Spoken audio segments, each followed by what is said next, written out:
Offa's Dyke Section E. Within Section E, Offa's Dyke has a massive 16.6 mile gap without any excuse this time of a river.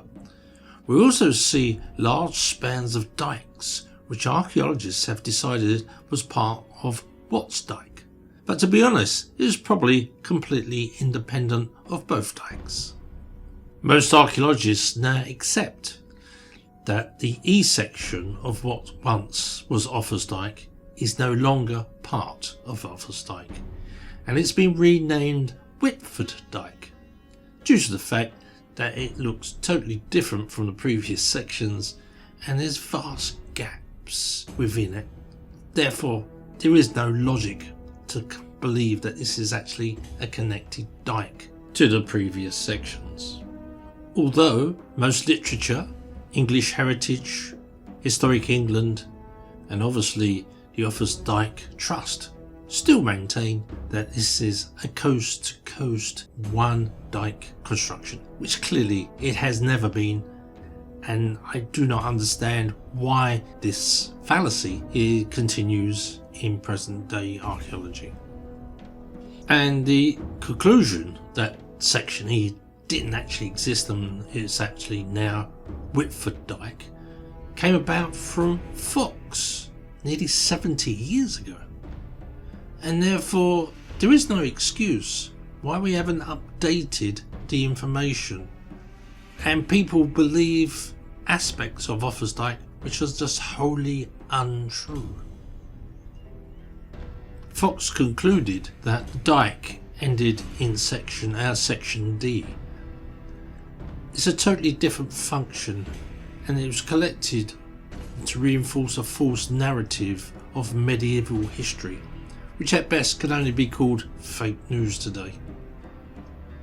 Although this fake news seems to continue in archaeology, quite astonishingly.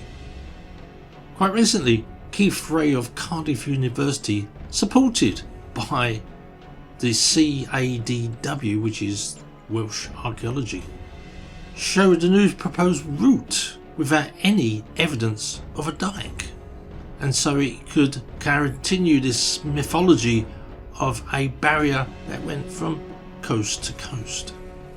This clearly is pseudoscience at best, and our first ever LiDAR survey of Offa's Dyke has now shown this to be utter and complete nonsense, and that any idea that it was either a barrier or a political marker or a defensive system is just not feasible. Therefore, at this point, we will conclude Offa's Dyke Section E as non-existent, and we'll go back and look at the other sections A to D, look at the summaries, look at the conclusions we found, and we can then give you a final conclusion of what Offa's Dyke was, who built it, and when, and more importantly, for what purpose.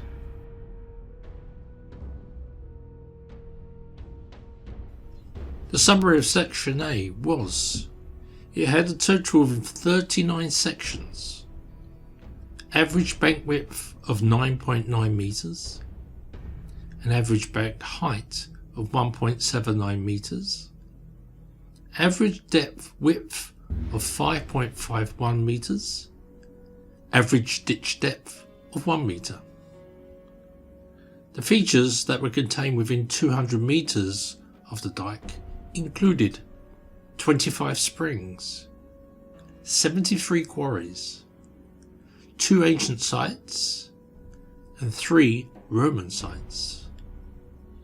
The total length for Section A was 20,201 meters.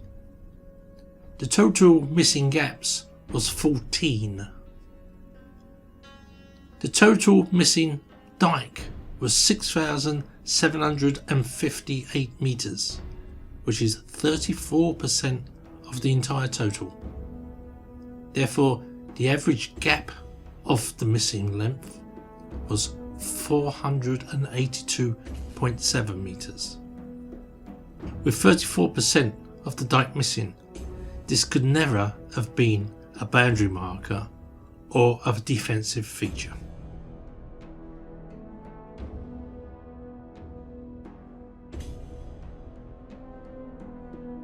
Section B. Number of sections 21. Average bank width 9.74 meters. Average bank height 2.12 meters. Average ditch width 5.73 meters. Average depth 1.55 meters. Features within 200 meters of the dike include 3 springs, 18 quarries, no ancient sites and no Roman sites. Total length for section B is 110,545 meters. Total missing gaps is 10. Total missing parts of the dike 106,768 meters. That's equivalent to 97% of the total. Therefore, the average gap per missing length is 10,676.8 meters. This is clearly not part of a dike. This is the river Wye, which goes between 2 sections of the dike and has been included in the past as part of the dike for no apparent reason that makes any sense. If you wish to use the river as a marker, that's obviously understandable, but what you would do, you would use the river as a whole, which is most of section A and most of section B, and you wouldn't bother with a dike. The fact there's a dike here means that the river was not used as a boundary marker.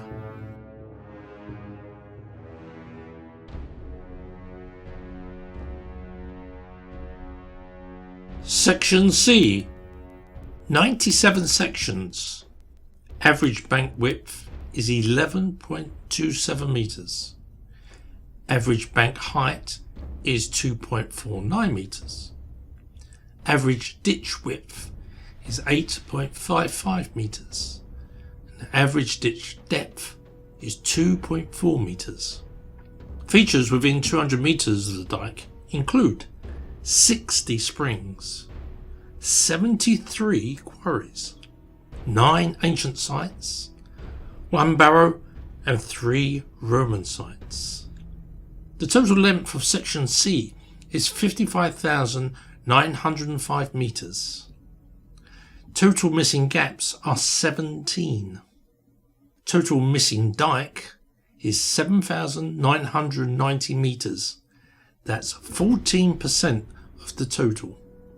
And the average gap per missing length is 407 meters. In section C, we see a massive increase of quarries and springs. There's obviously a connection between the two, and what we are seeing here is that there is a reason that they made the dikes in regions of quarries, and what we've seen in our analysis is that the dikes aim for both springs and quarries are built around the dikes. There can be only one reason this happens.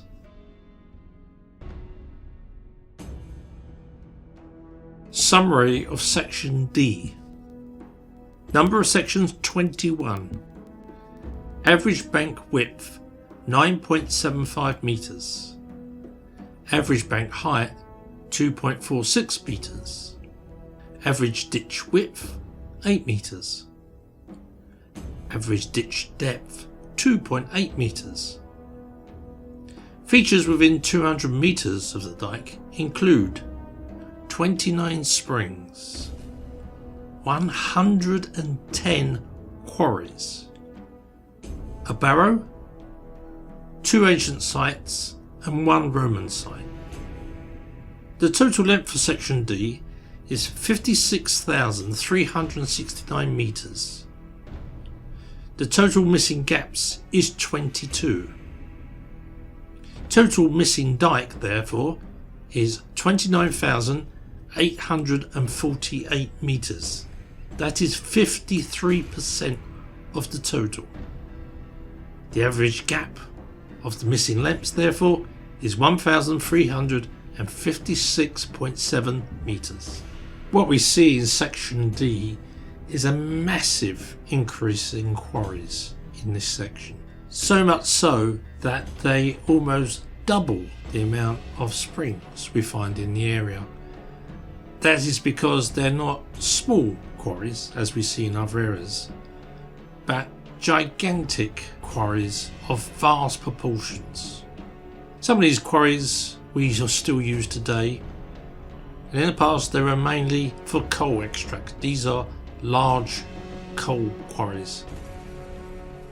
At one point the Dyke goes through one of the biggest coal fields in the country.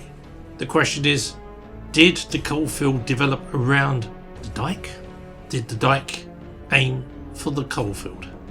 It's an interesting question, but one of the things for sure is coal was a major exporter from this country, and coal was used in Roman houses and Roman kilns. It is a massively traded commodity, which is very, very valuable, and probably answers the question, why did they spend months, if not years, building dikes to these quarry sites?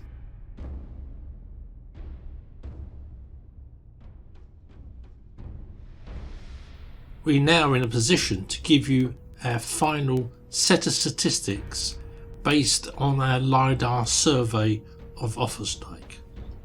The total length of Offa's Dyke, including gaps and missing sections, is 279,745 metres. That is 173.8 miles. The total length found by LiDAR is 95,044 metres. That's 59.2 miles, just 34% of the entire length. Total missing from the LiDAR survey is 185,476 metres, or 114.6 miles, which is 66% of the entire length. The total number of gaps in Offa's Dyke is 70. The total number of scheduled monument sections is 237. Within the 59.2 miles of Offa's Dyke, we have identified within 200 metres of the Dyke 118 springs. 33 of those are natural springs that show up on the 1800 map, noting that by the 1800s the springs had mostly dried up and would have been more numerous in the past. We've also found 303 quarries and bell pits. This is an average of 5 quarries per mile of Dyke. 12 historic sites have also been found within the 59.2 miles of Offa's Dyke, 4 barrows and 7 Roman sites, which we believe utilise the dikes at a later date from construction. 52% of the sections are linked to each other. 20% of the sections are connected to existing rivers, and 28% of the sections join paleochannels, which are dry river valleys that at time of construction were wet. The fact we know that the dry river valleys were wet gives us an indication of the date of construction, and this will be probably in the late Mesolithic and early Neolithic period. There is evidence of carbon dating to this fact under the banks of several dikes around the UK, which we will highlight in other future videos. I hope you enjoyed our little trip around Offa's Dyke, and you'll come back to look at our video channel to seek more information about other dikes around the country.